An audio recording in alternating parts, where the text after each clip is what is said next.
اس کے اندر بھی دیکھیں آپ اپنے ایئر کرافٹ کے فلیٹ دیکھیں وہ بھی پرانے ہیں. تو آپ کا جو پورا ملک ہے خستہ حالی کا شکار ہے, اور اس وقت ہم تو اپنا قرضہ پورا کرنے کے اوپر کر رہے ہیں, اور یہ جو حکومت ہے یہ اس جو ہمارے بحران ہے اس کو مینی فولڈ اس کو ملٹیپلائی کرتی جا رہی ہے. ٹھیک ہے ٹھیک ہے, آپ میرے ساتھ رہیے گا. امیر عباس صاحب, سر تقریباً سارا ملک تاریکی میں ڈوبا ہوا ہے, ایک مرتبہ پھر اس کیفیت کا سامنا ہے, سال ڈیڑھ سال کے گیپ کے بعد. پہلے پی ٹی آئی کی حکومت تھی, اب موجودہ اتحاد جو ہے اس کی حکومت ہے. کیا دیکھ رہے ہیں سر, کیا سیاست پہ بات کریں تو سمجھ نہیں آ رہی, لوگوں کے تو مسئلے مسائل بجلی سے جڑے جو ہے وہ سارٹ آؤٹ نہیں ہو پا رہے. ڈاکٹر صاحب, یہاں اسلام آباد میں مجھے اکثر چونکہ مختلف ملکوں کے سفارتکاروں سے یا مختلف ملکوں سے آئے ہوئے مہمانوں سے ملنے کا اتفاق ہوتا ہے, تو عموماً مجھے جن باتوں میں بہت تجسس ہوتا ہے اس میں ایک یہ لوڈ شیڈنگ اور بجلی کا نظام بھی ہے. میرے لیے بڑی تعجب کی بات ہے اور بہت حیرت کی بات ہے کہ دنیا کے کئی پاکستان جیسے ترقی پذیر ممالک ان کے سفارتکاروں سے یا ان ملکوں سے آئے ہوئے وہاں کے نیشنل سے جب بات کرنے کا اتفاق ہوتا ہے تو حیرت ہوتی ہے کہ وہاں پہ لوڈ شیڈنگ کے لفظ کا بھی بعض ممالک میں کانسیپٹ نہیں ہے. رازر کہ آپ فرسٹ ورلڈ یا ڈیولپڈ ورلڈ کی بات کریں, وہاں تو آپ تصور بھی نہیں کر سکتے کہ وہاں اس طرح سے بجلی کا بریک ڈاؤن. اچھا آپ یہ تو 8 گھنٹے لائٹ چلے گی یار, آپ چینلز والوں نے بھی شور مچانا شروع کر دیا, آپ اینکرز بھی بیٹھ گئے. میں آئے یہاں اسلام آباد میں روزانہ 4 سے 6 گھنٹے لوڈ شیڈنگ متواتر, جب سے یہ 9 ماہ سے یہ تجربہ کار حکومت آئی ہے روز. لیکن وہ کسی کو نظر نہیں آ رہا چونکہ وہ چند علاقوں میں ہو رہی ہے. ویسے تو لوڈ شیڈنگ پورے ملک میں ہے اس وقت. آپ پنجاب کے دوسرے علاقوں میں چلے جائیں 6 سے 8 گھنٹے 10 گھنٹے لوڈ شیڈنگ ہو رہی ہے. یہ چونکہ آج اشرافیہ کے علاقے بھی بند ہوئے نا, تو آپ چینلز کو بھی یاد آ گیا, آپ صحافیوں کو بھی یاد آ گیا کہ یہ لوڈ شیڈنگ ہو گئی, 8 گھنٹے سے گرڈ اسٹیشن بند پڑے ہوئے ہیں, بجلی کر گئی ہے. ورنہ یہاں تو روزانہ جس علاقے میں رہتا ہوں, میں آپ کو ذمہ داری سے بتا رہا ہوں, اسلام آباد میں کم از کم 4-6 گھنٹے مسلسل لائٹ جاتی ہے. تو یہ تو ایک بڑا پاکستان کے کرونک جو مسائل ہے, جیسے حسان صاحب ذکر کر رہے تھے, آپ کی ٹرانسمیشن لائنز کا نظام تباہ و برباد ہو چکا ہوا ہے. آپ کا جو گرڈ سٹیشنز کا, اب تو دنیا میں سمارٹ گرڈ سٹیشنز آ چکے ہوئے ہیں. آپ آج لیتے کہ اس پروگرام میں کسی بھی انجینئرنگ یونیورسٹی کے وائس چانسلر کو اور کسی بھی الیکٹریکل انجینئرنگ میں جو بہت بڑے نام ہے, آپ کو بتاتے کہ دنیا میں اب یہ ہمارے وہاں جیسے کھمبے, تارے, ٹرانسفارمر, یہ تو دنیا میں نظام پوشیدہ ہو رہا ہے. یہ تو پورا سمارٹ سولوشنز دنیا میں آ چکے ہوئے.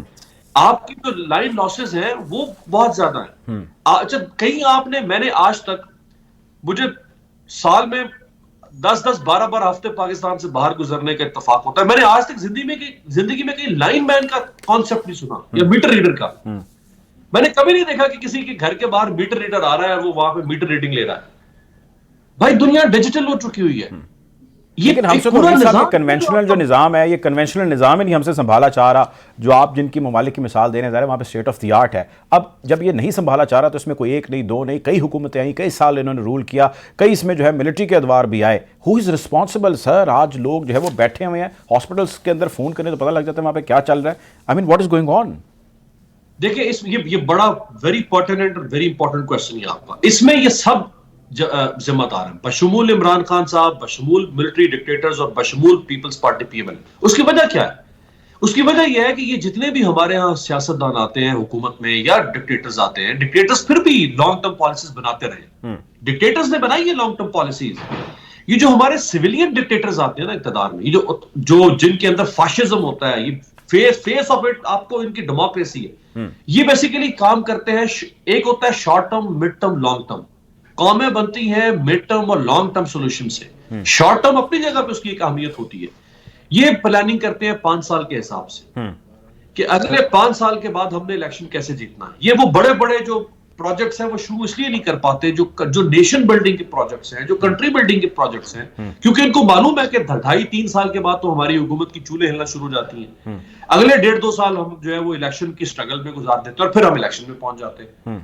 کئی حکومتیں تو 5 سال بھی بیچاری پورا نہیں کر سکے نا. جیسے عمران خان کی حکومت دیکھ لیں, 3.25 سال کے بعد اڑا ماری.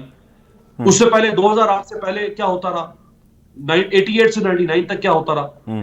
سو جب تک ان کے یہ اس نقطے پر متفق نہیں ہوں گے تمام سیاستدان, تمام سیاسی جماعتیں, کہ ہم نے جو پاکستان کے کرونک ایشوز ہیں ان کے اوپر ہم نے ایک لانگ ٹرم پالیسی بنانی ہے, اور ہم میں سے جو بھی اقتدار میں آئے گا وہ اس پالیسی کو نہیں چھیڑے گا.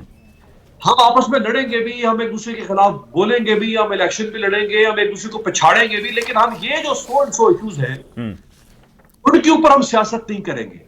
اینڈ ون آف دم از یہ جو ہمارا انرجی. اب یہ صرف لوڈ شیڈنگ بجلی نہیں، آپ اوور آل اگر اس کو دیکھیں تو یہ بیسیکلی انرجی کرائسس پاکستان کا ایشو ہے. اس میں آپ کے ہاں گیس بھی ہے، اس میں آپ کے ہاں بجلی بھی ہے. یہ مل کے ایک پورا ایک آپ کہہ لیں کہ وہ ایک پیکج بن جاتا ہے انرجی کرائسس کا. بالکل ٹھیک جس ہے. کے اوپر کوئی لانگ ٹرم پالیسی نہیں ہے. جب تک وہ نہیں کریں گے تب تک یہ بحران چلتے رہے گا. ٹھیک ہے. حسان خاور صاحب سے یہ فرمائیں کہ ہمارے پاس اب آلٹرنیٹو اس چیز کا کیا ہے؟ آئی پی پیز کے ساتھ جو ہمارے کانٹریکٹ ہوئے وہ آپ مجھ سے بہتر جانتے ہیں، اور اس کو ابھی تک جو ہے وہ ہم لوگ بھگت رہے ہیں. بجلی اب تو میسر نہیں ہے فی الحال، اور جیسا میر صاحب فرما رہے ہیں بالکل وہ ٹھیک کہہ رہے ہیں. پاکستان کے بہت سارے شہروں کے اندر جو بڑے بڑے شہر ہیں، لاہور، کراچی، اسلام آباد کے اندر جو ہے وہ آلٹرنیٹ آورس کے اوپر یا مختلف آورس کے اوپر لوڈ شیڈنگ ہو رہی ہے. مہنگی بھی ہے بجلی میسر بھی نہیں ہے، نظام بھی رکا ہوا ہے، اور سب کچھ لگتا ہے کہ جس طرح جو ہے وہ دھڑم کر کے شاید گر نہ جائے. لوگ تو اس حد تک پینک ہیں. آپ کے خیال سے what should have be done in your tenure جو نہیں کیا گیا؟ دیکھیں میں آپ کو پہلے سمجھا دوں، جو بجلی کا سیکٹر ہے نا، اس کا بنیادی مسئلہ یہ ہے کہ اس میں جو بجلی بنائی جاتی ہے اس کی کاسٹ زیادہ ہے، اور جو اس کے پیسے ملتے ہیں وہ کم ہیں. اوور ٹائم جو ہے یہ ایکومولیٹ ہو کے سرکولر ڈیٹ بن جاتا ہے. اور یہ جو لاسز ہیں اس میں کئی وجوہات ہیں. امیر عباس صاحب نے آپ کو بتایا اس میں لائن لاسز بھی ہیں، اس میں تھیفٹ بھی ہیں، اس میں سبسڈیز بھی ہے جو آپ دیتے ہیں اور آپ اس کو پوری طرح فائنانس نہیں کرتے. فائنانس منسٹری پیسے رکھنا نہیں چاہتی، سبسڈی دینا چاہتی ہے. اس کے اندر آپ کے کیپیسٹی چارجز بھی ہیں، اس کے اندر آپ کا جو انرجی مکس ہے اس کا قصور بھی ہے. یہ بہت ساری چیزیں ہیں جو اوور دا ایئرز بلڈ ہوئی. لیکن میں آپ کو بتاؤں کہ اس کا طریقہ کیا ہے، لانگ ٹرم میں اس کا طریقہ کیا ہے. لانگ ٹرم میں یہ ہے کہ آپ کو اپنا انرجی مکس چینج کرنا پڑے گا. قدرت نے آپ کو نیچرل ریسورسز کا نوازا ہے. آپ کو پتا ہے ایک بات کا کہ پاکستان میں پچھلے کئی سالوں کا ہسٹری دیکھ لیں، صرف عمران خان ایک ایسا لیڈر ہے جس نے بڑے ڈیمز پہ کام شروع کیا، چاہے وہ دیا میر بھاشا ڈیم ہو، چاہے وہ داسو ڈیم ہو، چاہے وہ مومن ڈیم ہو. یہ سوچے بغیر کہ یہ ڈیم خان صاحب کے دور میں تو مکمل نہیں ہونے تھے، اس کے باوجود ان ڈیمز کو اس کی پرائرٹی دی گئی کہ پاکستان کے لیے بہتر ہے. تو یہ جو میر عباس صاحب نے کہا ہے نا کہ ہم نے یہ الیکشن والے سائیکل سے نکلنا ہے اور ہم نے یہ دیکھنا ہے کہ پاکستان کے لوگوں کے لیے کیا اچھا ہے. تو لانگ ٹرم میں آپ کو جو ہے انرجی مکس ٹھیک کرنا ہے. شارٹ ٹرم میں آپ کو جو آپ کی ڈسٹریبیوشن کمپنیز ہیں، جو آپ کی اسٹیٹ اور انٹرپرائزز ہیں، آپ نے ان کی گورننس ٹھیک کرنی ہے. آپ نے اکاؤنٹیبل کرنا ہے کہ جس کی جتنی زیادہ تھیفٹ ہوگی اتنی زیادہ اس کو پینلٹی پڑے گی. یہاں پہ یونینائزیشن ہے، کوئی مشکل فیصلے کرنے کو تیار نہیں ہے. اب آپ مجھے بتائیں کہ اس وقت اسلام آباد میں جو گورنمنٹ بیٹھی ہے ان کے پاس تو ووٹ آف کانفیڈنس لینے کے لوگ نہیں ہیں. وہ تو ہمارے جو بیچ ہوتے ہیں ان کے اوپر ریلائی کر رہی ہیں. ان لوگوں نے کیا ریفارم کرنا ہے؟ کیا ان لوگوں نے کسی کو نوکری سے نکالنا ہے؟ کیا ان لوگوں نے کرپشن ختم کرنی ہے؟ جب ایک پارٹی خود اس کا فوکس اپنے کیسز ختم کرنے کے اوپر ہو، جو دوسری پارٹی کے لوگوں پہ ریلائی کر رہی ہے ووٹ آف کانفیڈنس کے لیے، کیا وہ ملک میں کوئی ریفارم کر سکتی ہے؟ ہمارے دور میں سرکولر ڈیٹ مینجمنٹ پلان بن گیا تھا، آئی ایم ایف کے ساتھ شیئر ہوا تھا، سائن آف ہوا تھا، امپلیمنٹ ہونا شروع ہوا تھا. جو سب سے ضروری چیز ہے سرکولر ڈیٹ کی وہ یہ ہے کہ پہلے آپ اس کی جو ایکومولیشن ہے اس کو زیرو کریں گے، اور پھر جو پرانا اسٹاک ہے اس کو کام کریں گے. تو ہم ایکومولیشن بالکل زیرو کے قریب لے آئے تھے، اب ہم ایکومولیشن کی طرف جا رہے تھے. سارا کچھ گرم برم کر دیا یہ رجیم چینج آپریشن میں، اور اسی پہ دوبارہ جانا پڑے گا. صرف فرق یہ ہے کہ اب صورتحال پہلے سے بہت زیادہ گمبھیر ہے اور اس میں بہت زیادہ ایفرٹ لگے گا اور زیادہ ٹائم لگے گا. ٹھیک ہے. محسن نقوی صاحب ہمارے نئے کیئر ٹیکر سی ایم بن چکے ہیں میر عباس صاحب، آپ ان کی اس تقرری کو کیسا دیکھتے ہیں، اور آپ کے خیال سے اس کے بعد جو ریاکشن آ رہا ہے وہ کیسا آ رہا ہے؟ کیسا آپ کا خیال ہے اس بارے میں محسن نقوی صاحب کی اپوائنٹمنٹ؟ دیکھیں میں سمجھتا ہوں کہ ہماری ویسے تو ہماری سیاست اور ہماری سیاسی تاریخ تنازعات سے بھری پڑی ہے اور متنازع فیصلوں سے بھری پڑی ہے، لیکن جو چند متنازع ترین فیصلے ہو سکتے ہیں پاکستانی سیاسی تاریخ کے، ان میں سے ایک متنازع ترین فیصلہ محسن نقوی صاحب کا نگران وزیر اعلیٰ بننا ہے. ایک چیز کو ذہن میں رکھیے گا اور آپ کے دیکھنے والوں کو پتہ چلنا چاہیے کہ ہم نے یہ نگران سیٹ اپ کیوں بنایا پاکستان میں. وائی؟ ہمارے پڑوس میں ایران ہے، کوئی کیئر ٹیکر سیٹ اپ نہیں آتا، سٹنگ گورنمنٹ الیکشن کرواتی ہے. ہمارے کیئر ٹیکر ہمارے قریب میں بھارت ہے، اتنی بڑی ڈیموکریسی ہے، ہماری طرح کی فریجائل ڈیموکریسی بھی ہے in terms of under development کے، لیکن کوئی کیئر ٹیکر سیٹ اپ نہیں آتا. چائنا ہمارے پڑوس میں ہے، کوئی کیئر ٹیکر سیٹ اپ نہیں آتا. آپ فار ایسٹ سے لے کر آپ ویسٹ تک چلے جائیں، کینیڈا، امریکہ، نارتھ، سارا اسکینڈینیویا، لیٹن امریکہ، کئی caretaker set up concept نہیں ہے. یہ ہم نے کیوں متعارف کروایا؟ کیونکہ ہم گندے لوگ ہو چکے ہوئے ہیں ڈار صاحب، ہم اندر سے میلے لوگ ہو چکے ہوئے ہیں، ہم 2 نمبر لوگ ہو چکے ہوئے ہیں. ہم پہ کوئی اعتماد نہیں کرتا کہ اگر ہم میں سے کسی کو اتھارٹی ملے گی تو وہ اپنی اتھارٹی کے ساتھ انصاف کرے گا. ہم میں سے جس کو اتھارٹی ملے گی وہ ڈنڈی مارے گا. تو پھر طے یہ کیا ہمارے بڑوں نے کہ الیکشن سٹنگ گورنمنٹ کروائے گی تو وہ تو دھاندلی کرے گی، وہ تو 2 نمبر ہوگی. لہٰذا ایک کیئر ٹیکر سیٹ اپ کی روایت پیدا کی گئی تاکہ ایک کم از کم on the face of it at least ایک غیر جانبدار شخص ہوگا، وہ آ کے بیٹھے گا اور وہ انتخابات کروائے گا. کریکٹ. اچھا ہو سکتا ہے وہ بھی اندر سے غیر جانبدار نہ ہو، لیکن کم از کم یار کسی کے آپٹکس تو یا کسی کی شکل تو غیر جانبداری والی رکھنی چاہیے، ایکسیپٹیبل ہو. اب یہ جو آپ نے محسن نقوی صاحب کو لائے، یعنی اگر اس وقت پاکستان میں اگر آپ صحافیوں کو اٹھا لیں چونکہ ان کا تعلق ہمارے قبیلے سے ہے، اگر آپ جانبدار ترین صحافیوں کی ایک فہرست بنا لیں، مجھے بھی ڈالیں یار اس میں، آپ خوش ہیں مجھے بھی ڈالیں، میں بھی ایک جانبدار صحافی ہوں. اگر آپ جانبدار صحافیوں کی فہرست بنا لیں تو ان میں سے جو سب سے اوپر جو سخیل ہوگا نا اس کا نام محسن نقوی ہوگا، اور پہلے والے میں اور دوسرے والے میں بھی دگنے سے زیادہ کا فرق ہوگا. میں نے خود محسن نقوی صاحب کو عمران خان صاحب کی حکومت گرانے کے لیے جو پی ڈی ایم جوڑ توڑ کی ملاقاتیں کرتی تھی، میں نے خود محسن نقوی کو اس میں منہ چھپائے بیٹھے دیکھا. یہ جب ان میٹنگ سے باہر نکلتے تھے یہ یوں ڈار صاحب یوں منہ پہ ہاتھ رکھ کے باہر نکلتے تھے کہ مجھے کو پہچان نہ لے. ہم تو پھر ہماری نظریں بھی پر پہچان تو لیتی، ہمیں تو پتہ لگ جاتا تھا کہ یہ کون ہے زرداری صاحب کی بغل میں چلا ہوا آ رہا ہے، یہ محسن نقوی ہے. یعنی کیا صحافیوں کا یہ کام ہے میرا اور آپ کا؟ دیکھیں میری اور آپ کی پسند ناپسند ہو سکتی ہے، ہم انسان ہیں، اس حد تک ہمیں لیوریج یا گنجائش حاصل ہے، لیکن مجھے اور آپ کو بطور صحافی یہ حق حاصل نہیں ہے کہ میں اور آپ سیاست دانوں کی ان سازشی یا جوڑ توڑ والی ملاقاتوں میں بیٹھ جائیں جوڑ توڑ کرنے کے لیے ڈرافٹس مین کے طور پر. یہ ہمارا کام نہیں ہے.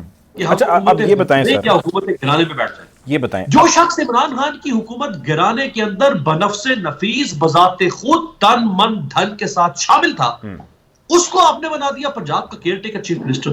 اب کسی کے منہ پہ اسٹوپڈ لکھا ہوا ہے کہ وہ مانے گا کہ یہ شفاف الیکشن کروائے گا. بیوروکریسی اسی چیف منسٹر کے نیچے ہے، پولیس اسی چیف منسٹر کے نیچے ہے. جو پریزائڈنگ عملہ ہے، پریزائڈنگ عملہ کس نے دینا الیکشن کمیشن کو الیکشن کے دن؟ پنجاب گورنمنٹ نے.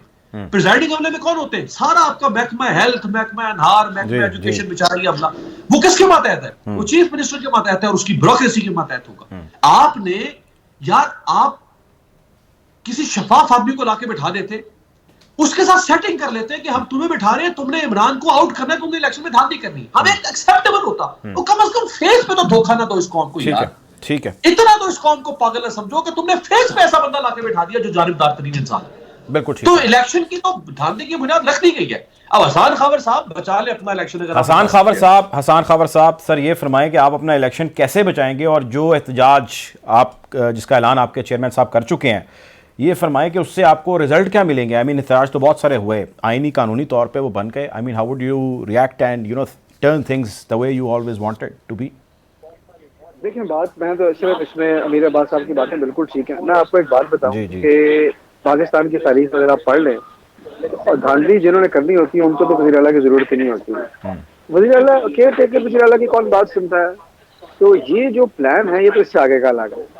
اور بظاہر یہ لگتا ہے کہ کوشش تو یہ ہے کہ الیکشن پنجاب اور کے پی میں ہو ہی نہ، لیکن یہ آئین کی کھلم کھلا خلاف ورزی ہوگی، یہ آئین کو پامال کرنا ہوگا. ادروائز آپ پھر جانتے ہیں کہ election care taker chief minister کو شریف آدمی لگا دیں اور نیچے جو مرضی کرتے رہے، یہ پاسٹ میں ہوتا بھی رہا ہے اور آج بھی ہو سکتا ہے. دوسری بات یہ ہے کہ یہ بالکل میرے خیال میں کہ یہ پاکستان کی تاریخ کے جو موسٹ کانٹروورشل ڈیسیژنز ہیں یہ اس کے اندر ہوتا ہے، اور یہ کئی وجوہات سے ہے. ایک وجہ تو آپ کو امیر عباس صاحب نے بتائی کہ وہ ایکٹیولی جو رجیم چینج تھا اس کے اندر جو جوڑ توڑ کی ملاقاتیں تھیں اس میں محسن نقوی صاحب کی شمولیت رہی. اچھا دوسری بات یہ ہے کہ اگر آپ پروفیشنلی بھی دیکھیں تو ان سے بہت قابل لوگ نان پارٹیزن لوگ تھے. سب سے بڑی بات یہ ہے کہ جو کاغذات سامنے آئے ہیں ان کا نام انہوں نے تو پری بارگین کیا ہوا ہے نیب کو، اور سپریم کورٹ کا یہ ڈیسیژن ہے کہ جس شخص نے پری بارگین کیا ہو وہ پبلک آفس ہولڈ نہیں کر سکتا. اب یہ تو سپریم کورٹ کے اپنے فیصلوں کی جو ہے ایک آپ سمجھیں کھلم کھلا خلاف ورزی ہے. تو یہ اتنی جگہ اتنے لیول کے اوپر یہ ایک بلیٹنٹ میں سمجھتا ہوں کہ وائلیشن ہے. اور اس سے ایک بات ہوئی ہے کہ اگر کسی کو کوئی شبہ تھا نا الیکشن کمیشن کی پارٹیزن شپ پہ, ان کی جانبداری پہ, وہ بھی دور ہو گیا. یعنی کہ انہوں نے کہا کہ جو ورسٹ پاسبل چوائس تھی. اور اگر آپ دیکھیں تو جو آبجیکٹو لوگ ہیں وہ بتا رہے ہیں کہ پی ٹی آئی کے نام بہت اچھے تھے. ہم نے بڑے کریڈیبل لوگوں کے نام دیے, ایسے لوگ جو پی ڈی ایم کی حکومت کے ساتھ بھی کام کرتے رہے ہیں. تو ایسے موقع پہ ایسے شخص کو لانا یہ ملک کے اندر انارکی پھیلا رہا ہے اور یہ ملک کے اندر عدم استحکام پھیلائے گا. لیکن یہ ایک بات بھول گئے ہیں کہ جب پنجاب میں پچھلا الیکشن ہم نے ضمنی الیکشن لڑا تھا, اس وقت پنجاب میں حمزہ شہباز کی حکومت تھی اور فل فورس کے ساتھ تھی, اور لوگوں کا خیال تھا کہ یہ ایک ایسے ڈیزائن کا پارٹ ہے کہ پنجاب میں حکومت چینج نہیں کی جا سکتی. لیکن عوام نے باوجود ان کی تمام کوششوں کے عوام نے فیصلہ جولائی میں سنا دیا تھا, جس کے نتیجے میں پنجاب میں ہماری گورنمنٹ واپس آئی. تو جو یہ سمجھ نہیں رہے کہ یہ جو حرکتیں کر کے آئے تھے اور جو حرکتیں پچھلے 9 مہینے میں کرتے رہے, انہی کی حرکتوں کی وجہ سے ان کی اپنی پاپولیرٹی زمین میں جاتی اور خان صاحب اور پی ٹی آئی کی پاپولیرٹی آسمان سے باتیں کرتی رہی. اب یہ وہی حرکتیں اور کر رہی ہیں اور یہ ایکسپیکٹ کر رہے ہیں کہ رزلٹ کچھ اور ہوگا. یہ جتنا لوگوں کی آواز کو دبانے کی کوشش کریں گے, حسان بھائی پروٹیسٹ کیسے ریزلٹس وہ دے گا جو آپ چاہتے ہیں, اس کے اندر کیا ہوگا آئینی قانونی طور پہ یہ بتائیں, وہ تو they are on the legal grounds. دیکھیں بات یہ ہے کہ ایک سیاسی جماعت کے پاس کیا آپشن ہے, پروٹیسٹ ہے, پٹیشن ہے, پریس ہے. یعنی پریس یہ ہے کہ ہم میڈیا سوشل میڈیا پہ آواز اٹھائیں گے, ہم سڑکوں میں نکلیں گے اور ہم قانونی چارہ جوئی کر سکتے ہیں, یہی راستے ہیں نا. اور ہم دیکھیں, میں آپ کو بتاؤں کہ آج اگر اس ملک میں انارکی نہیں ہے, اس ملک میں اگر لوگ سڑکوں پہ ایک دوسرے سے لڑ نہیں رہے, تو اس کی وجہ عمران خان ہے. کیونکہ لوگوں کو ایک امید ہے, ان لوگوں کو انہوں نے ڈسپلن کیا ہوا ہے, لوگوں کو انہوں نے ایک پرامن احتجاج کی کال دی ہوئی ہے. تو ہماری کوشش یہی ہے کہ ہم قانون اور پاکستان کے جو ہے نا ہماری پرامن آپشن ان کے اندر رہتے رہتے احتجاج کریں, اپنا پروٹیسٹ ریکارڈ کرائیں اور امید کریں کہ پاکستان میں جو مختصر حلقے ہیں ان کو یہ نظر آئے کہ پاکستان کے ساتھ کیا کھیل کھیلا جا رہا ہے, وہ اپنا کردار ادا کریں اور عدالتیں بھی ان چیزوں کا نوٹس لیں کہ یہ کیا ایک کھلم کھلا دھاندلی ہو رہی ہے. آپ مجھے بتائیں کہ اگر ہمارے جو انتخابات ہیں وہاں پہ اگر دھاندلی ہوگی یا وہاں پہ اس قسم کے نان کریبل انتخابات ہوں گے, تو پاکستان کا سیاسی عدم استحکام بڑھے گا یا کم ہوگا؟ ٹھیک ہے. اور اگر بڑھے گا تو کیا اس سے معاشی عدم استحکام بڑھے گا یا کم ہوگا؟ اور اگر وہ بھی بڑھے گا تو 22 کروڑ لوگوں کا مستقبل داؤ پہ لگے گا کہ سیکیور ہوگا؟ تو کیا ہم 22 کروڑ لوگوں کے مستقبل سے کھیلنا چاہ رہے ہیں؟ ٹھیک ہے, ٹھیک ہے, آپ میرے ساتھ رہیں, میں نے ابھی اور بھی چیزیں آپ سے پوچھنی ہیں. امیر عباس صاحب, سر یہ فرمائیں, یہ تو میں ابھی حسان خاور صاحب کے پاس دوبارہ سوال لے کے جاتا ہوں, لیکن واٹ از یور انڈرسٹینڈنگ کہ جو 44 استعفے واپس لیے جانے کے حوالے سے خان صاحب, پہلے تو ٹریجیکٹری سی ہے کہ خان صاحب نے اعلان کیا, 35 استعفے منظور ہوئے اور اس کے کچھ ہی دنوں کے بعد دوسرے ہو گئے اور اب یہ 44 واپس مانگے جا رہے ہیں. آپ کے خیال سے خان صاحب کلیئر ہیں یا جان کے استعفے منظور کروائی جا رہے ہیں, اور یہ اب کوئی ایک علیحدہ اسٹریٹجی جس پہ عمل کر رہے ہیں؟ اس ساری ایپیسوڈ کو آپ نے کیسے دیکھا؟ دیکھیں, obviously تحریک انصاف تو یہ چاہتی ہے کہ ہر شخص ان کے غلط صحیح فیصلوں کی تعریف کرے, لیکن ممکن نہیں ہے نا کہ آپ کے ہر فیصلے کی کوئی تعریف یا تائید کی جا سکے. یہ ایک یو ٹرن ہے جو خان صاحب کے اوپر ایک لیبل لگ چکا ہوا یو ٹرن کا. آلدو جہاں تک وہ کسی حد تک ٹھیک کہتے ہیں کہ لیڈر اپنے فیصلے تبدیل کرتا ہے کسی مصلحت کو دیکھتے ہوئے, لیکن خان صاحب جس نوعیت سے فیصلوں کو تبدیل کرتے ہیں نا, وہ سارے فیصلے ٹھیک نہیں ہوتے. اب یا تو آپ کے فیصلوں میں جھول ہوتا ہے, آپ کے اندر فیصلے کرنے کی صلاحیت نہیں ہے, یا پھر آپ جلد بازی میں فیصلے کرتے ہیں بغیر سوچے سمجھے. اب 2 ہی وجوہات ہو سکتی ہے نا, جب فیصلوں کو آپ بار بار تبدیل کریں تو اور تو کوئی تیسری وجہ نہیں ہو سکتی ہے.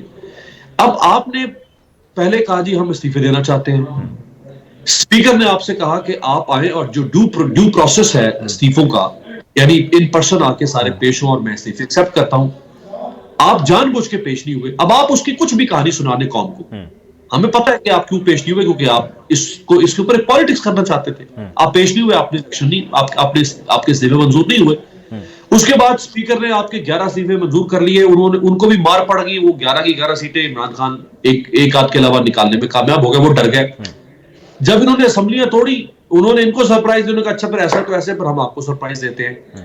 اب ایک بات یاد رکھیے گا کہ آئین یہ کہتا ہے کہ پارلیمنٹ کی مدت کے جو آخری 6 ماہ ہوتے ہیں ان میں اگر کوئی سیٹ ویکنٹ ہو جائے, چاہے کسی رکن کے انتقال کی وجہ سے ہو, یا چاہے کسی رکن کی نااہلی کی وجہ سے ہو, یا اس کے استعفے کی وجہ سے ہو, تو ضمنی الیکشن نہیں ہوتا پھر. ٹھیک. ضمنی الیکشن صرف اور صرف پہلے 4.5 سال میں ہوتا ہے, آخری 6 ماہ میں الیکشن نہیں ہوتا. اب عمران خان چاہتے تھے کہ میں اتنے بڑے پیمانے پر ملک کے اندر انتخابات کروا دوں ضمنی, کہ گورنمنٹ الیکشن کمیشن سب چوک ہو جائیں اور وہ کہیں کہ جی ہم تو ضمنی کی طرف نہیں جاتے, ہم جنرل الیکشن کی طرف جاتے ہیں. اسی اسنا میں عمران خان صاحب آخری 6 مہینوں کے دہانے پر پہنچ گیا. 18 فروری کے بعد کوئی بھی سیٹ خالی ہوگی تو عمران خان کا پریشر کارڈ ختم, ٹھوس, کیونکہ ضمنی الیکشن تو ہو نہیں سکے گا. وہ جو تلوار لٹک رہی تھی فیڈرل گورنمنٹ کے اوپر کہ وہ 400 ارب روپے کا خرچہ ہوگا, ضمنی الیکشن کیسے کروا دیں 600 سیٹوں پہ, لہذا جنرل الیکشن کال کرتے. عمران خان صاحب کی تاخیر کی وجہ سے وہ کارڈ ان کے ہاتھوں سے ضائع ہو گیا, اور اب حکومت نے ایک طرح سے وہ وکٹری پوڈیم پر کھڑی ہو گئی ہے. انہوں نے ان کے 80 استعفے منظور کر کے ان کو فارغ کر دیا. اب یہ 40-45 لے کر یہ کیا کر سکتے ہیں؟ یہ اگر سمجھتے ہیں کہ ہم ریاض کی جگہ پہ خود آ کے ہم کوئی اپنا انٹرم سیٹ ویسے کریں گے کہ آپ کا کیا خیال ہے, مطلب اس سے کیا ہو جائے گا 44 اگر استعفے واپس ہو جاتے ہیں؟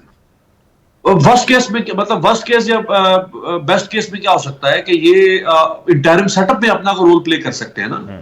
باقی چیئرمین نیب کی اپوائنٹمنٹ کا جب وقت تھا انہوں نے ضائع کر دیا, وہ آفتاب سلطان کو لا کے بٹھا دیا. آپ دیکھ رہے ہیں نیب کا اشر کیا ہو گیا, سارے لوگ بری ہو رہے ہیں.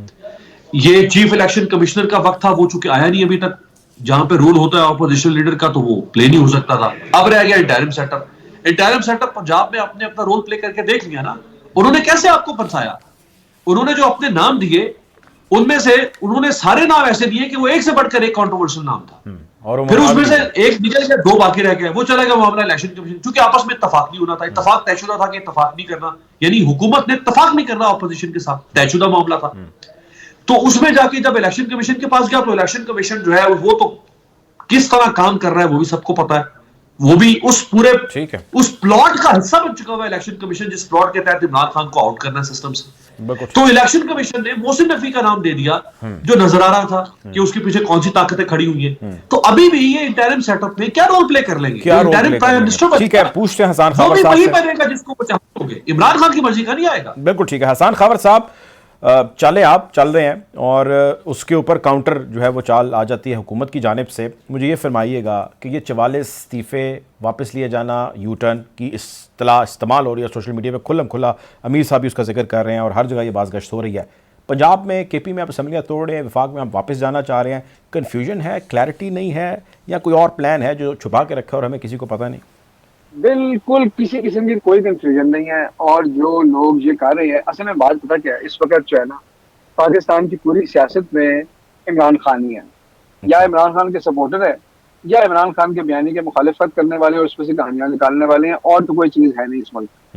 لیکن بات یہ ہوا کیا, ہماری پہلے دن سے یہی اسٹریٹجی ہے اور یہی موقف ہے کہ ہم پاکستان میں سمجھتے ہیں کہ پاکستان کو فوری جنرل الیکشنز کی ضرورت ہے. ٹھیک ہے, اچھا, اسی کے لیے ہم نے پنجاب کی اسمبلی بھی توڑی, کے پی کی اسمبلی بھی توڑی. اب اپریل میں ہمارے 127 لوگوں نے اکٹھے ریزائن کر دیا.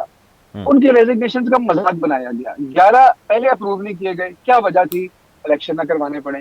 اس کے بعد 11 پکڑے, کس لیے؟ کہ جی یہاں پہ شاید ہمارا مارجن کم ہے, ہم ہار جائیں گے. جب وہ بھی ناکام ہوا تو پھر چپ کر کے بیٹھ گئے. اب اچانک جب ان کو ڈر پڑا کہ کہیں صدر مملکت جو ہے شہباز شریف صاحب کو ووٹ آف کانفیڈنس کا نہ کہہ دیں, تو ایک دم پہلے ایک دن 35 استعفے منظور کیے, پھر دوسرے دن ہماری پارلیمنٹری پارٹی کی میٹنگ ہو رہی تھی. سر یہ 44 کیوں واپس لے رہے ہیں یہ بتائیں. میں آپ کو بتا رہا ہوں, اس سے یہ اتنے نروس ہوئے کہ 35 اور واپس کر دیے. اچھا, ابھی بھی ہمارے نمبر اتنے زیادہ ہیں کہ پارلیمنٹری پارٹی میں اگر ہم جائیں تو ووٹ ہمارا ہوگا. اب یہ ان کا مسئلہ کیا ہے, ان کے پاس ہے 20 لوٹے. یہ ان 20 لوٹوں کو استعمال کرنا چاہتے ہیں. شہباز شریف کو اگر ووٹ آف کانفیڈنس لینا پڑے, اور ہمارا یہ فیصلہ ہے کہ ہم اسمبلی بزنس میں نہیں جائیں گے, پر ہم ان کو 20 لوٹے استعمال نہیں کرنے دیں گے, وہ اسی طرح نئے 0 میٹر جو ہیں وہ واپس اسمبلی سے باہر. تو سر یہ اگر پہلے کر لیا ہوتا تو بہت سارے چیئرمین نیب سمیت بہت سارے ایسی قوانین پاس ہوئے. نہیں, وہ کچھ بھی نہیں ہونا. پنجاب میں ہماری حکومت تھی تو ہماری مرضی کا لگا ہے چیف منسٹر, دیکھا نہیں آپ نے کیا ہوا ہے؟ فیصلہ تو الیکشن کمیشن نے کیا ہے. صرف اور صرف یہ ہے کہ آج بھی ہمارے پاس 16 لوگ زیادہ ہیں, پارلیمنٹری پارٹی ہماری ہے. ہم یہ فیصلہ کریں گے کہ ہم نے ووٹ آف کانفیڈنس ووٹ کس کو دینا ہے. ان کو لوٹے یوز نہیں کرنے دیں گے تاکہ یہ الیکشن سے بچ نہ پائیں, اور کوئی وجہ نہیں ہے. اور کسی قسم ہمارا واپسی کا کوئی ارادہ نہیں ہوتا تو ہم 127 لوگ ہم کیوں استعفے دیتے. بڑی کلیئر بات ہے یہ. ٹھیک ہے. امیر عباس صاحب لاسٹ 2 منٹس ہیں سر, اور 2 منٹ میں سمونا اس بات کو بڑا مشکل ہے. اگر آپ مجھے تھوڑا سا کوئک ایک انالیسس دے سکیں, اکنامک کرائسس اس وقت جو جاری ہیں وہ لائف سیونگ ڈرگ سے ریلیٹڈ یعنی ہیلتھ سے ریلیٹڈ ہوں، وہ ایجوکیشن سے ریلیٹڈ ہوں، وہ کاروباری حضرات سے ریلیٹڈ ہوں، تاجروں سے ریلیٹڈ ہوں، واٹ از گوئنگ آن سر؟ عام آدمی تو سڑکوں پہ آ گیا اور ابتر حال ہیں لوگوں کے، کیا دیکھ رہے ہیں؟ ڈاکٹر صاحب میں نے اتنی فرسٹریشن ہر دور میں، ہر دور میں مہنگائی، پبلک ایشوز، ویلفیئر، یہ رہے ہیں مسائل لوگوں کے، ہیلتھ، ایجوکیشن، روڈ، سڑک، ٹرانسپورٹ، لیکن جس حد تک فرسٹریشن اور ڈپریشن مجھے ان 9 مہینوں میں لوگوں میں نظر آیا ہے، اس کا کوئی پریسیڈنٹ ہمیں نہیں ملتا.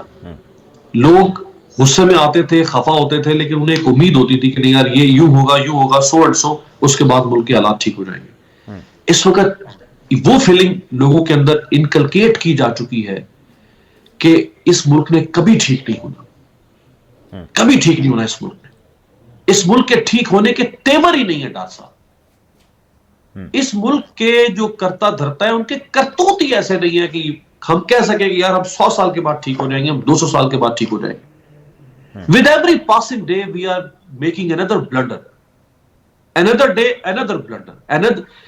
ایک ہوتا ہے آپ اپنا کورس ریکورس چیزوں کو ٹھیک کرتے ہیں، ایک سمت میں چلتے ہیں، وقت بھلے لگ جائے، لیکن آپ کیا یہ دیکھیں نا محسن نقوی کا فیصلہ، یہ کیا فیصلہ ہے؟ یعنی آپ سلیمان شہباز کو کل ایف آئی اے نے بری کر دیا، آج نیب نے کہا جی ہم بھی بری کرتے ہیں. یہ کیا ہو رہا ہے اس ملک میں؟ آئی مین کوئی آپ کے دیکھیں یہ نیب کا کیس پڑا ہوا ہے، عمران خان کی پٹیشن سپریم کورٹ کے اندر کئی مہینوں سے. عدالت عظمیٰ صاحبہ جب سارے بری ہو جائیں گے پھر آپ اس کے اوپر کوئی فیصلہ سنائیں گے، جب کوئی باقی نہیں بچے گا پھر سنائیں گے آپ فیصلہ کیا. آپ اعظم سماعتی کا کیس دیکھیں، ہیومن رائٹس کی اتنی بلیٹنٹ وائلیشن. یہ جو سندھ کے اندر جو آپ دیکھیں جو ایم کیو ایم وہ سارے ان کو ملا کے وہ آپ پولیٹیکل فرنٹ کے اوپر دیکھ لیں، آپ ڈیولپمنٹ کے فرنٹ پہ آپ دیکھ لیں، آپ انفراسٹرکچر جہاں سے آپ نے شروع کیا لوڈ شیڈنگ وہاں سے اٹھا کے دیکھ لیں، آپ 11,000 ایلسیز آپ کی اوپننگ ہو رہی ہے، 5700 کنٹینرز آپ کے پھنسے ہوئے. بھائی کوئی چیز ایسی اونٹ رے اونٹ تیری کون سی کل سیدھی، کوئی ایک کل پرزہ بتا دے اس ملک کا جس کو دیکھ کے آپ کا دل خوش ہو جائے کہ یار مزہ آ گیا اس ملک کی اس چیز کو دیکھ کر. ٹھیک ہے، روز آپ کا دل فری فال پوزیشن میں ڈوب رہا ہے. ٹھیک ہے، روز آپ کا دل فری فال پوزیشن میں ڈوب رہا ہے. امیر عباس تھا اور بڑا زبردست آپ نے انالیسس کیا ساری اکنامک سچویشن کا. امیر عباس صاحب بہت شکریہ پروگرام میں وقت دینے کے لیے. حسان خاور صاحب سر آپ کا بھی بہت شکریہ. ناظرین ابھی جو آپ سے جب پروگرام کے اندر گفتگو جاری کچھ جگہوں سے اطلاع موصول ہو رہی ہے کہ بجلی کی کچھ جگہوں پہ ریسٹوریشن کا سلسلہ جاری ہے، لیکن ابھی کہیں پہ بھی جو ہے بجلی کی کمپلیٹ بحالی پورے پاکستان میں نہیں ہو سکے. ہم امید کرتے ہیں، دعا کرتے ہیں کہ جلد سے جلد یہ مسئلہ بھی سارٹ آؤٹ ہو اور ہمارے جو سیاسی مسئلے مسائل ہیں، معاشی مسائل ہیں، وہ بھی جلد سارٹ آؤٹ ہوں. بہرحال اب تک کے لیے اتنا ہی. اپنا خیال رکھیے. اللہ حافظ.